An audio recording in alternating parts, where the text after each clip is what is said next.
સુરત પોલીસે 1992ના વર્ષમાં થયેલ લૂંટ અને ધાડના કેસમાં છેલ્લા 33 વર્ષથી ફરાર ચાલી રહેલ 2 આરોપીઓની ધરપકડ કરી છે. સલાબતપુરા પોલીસે કાર્યવાહી કરીને આ બંને શખ્સોને અમદાવાદના ચાંદખેડા વિસ્તારમાંથી ઝડપી લીધા છે. પોલીસ સૂત્રોના જણાવ્યા અનુસાર આરોપીઓ સામે 70 મુજબના વોરંટ જારી થયેલા હતા. 1992ની સાલમાં આરોપીઓ લૂંટ અને ધાડની ઘટનાઓને અંજામ આપીને લાંબા સમયથી ફરાર હતા. સલાબતપુરા પોલીસની ટીમે તપાસ હાથ ધરીને આરોપીઓના છુપાવાના સ્થળેથી શોધી કાઢ્યા હતા.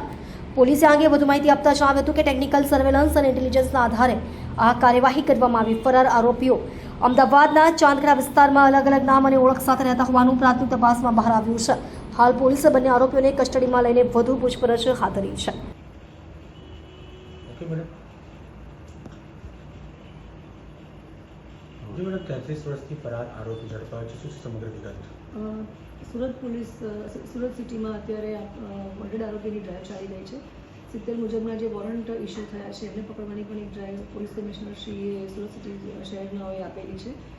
જે દરમિયાન એક્સરસાઇઝ કરતા સલાબતપુરા પોલીસ સ્ટેશનમાં જે 33 વર્ષથી 1992થી જે આરોપી ફરાર છે એ લૂંટધાડનો આરોપી હતો, જેના વિરુદ્ધમાં 70 મુજબનું પણ વોરંટ નીકળેલું હતું. તામજી કરસનજી ઠાકોર, જેની ઉંમર 60 વર્ષ છે, જે ચાંદખેડા અમદાવાદ શહેર ખાતે રહે છે. એની ઉંમર સોર્સથી અમને ઇન્ફોર્મેશન મળતા અમે ઇમિડિયેટલી ટીમ રવાના કરી અમદાવાદ અને એને અટક કરેલ છે. નાની મોટી છૂટક મજૂરી કામ જ કરે છે. અને આ સિવાય બીજા 2 આરોપી છે જેના 70 મુજબના વોરંટ નીકળેલા હતા. જયંતિભાઈ ઈશ્વરભાઈ પટેલ, જેની ઉંમર 63 વર્ષ છે અને જે મૂળ મહેસાણાના રહેવાસી છે. દિનેશભાઈ ઈશ્વરભાઈ પટેલ, જેની ઉંમર 66 વર્ષ છે અને એ પણ મહેસાણાના રહેવાસી છે.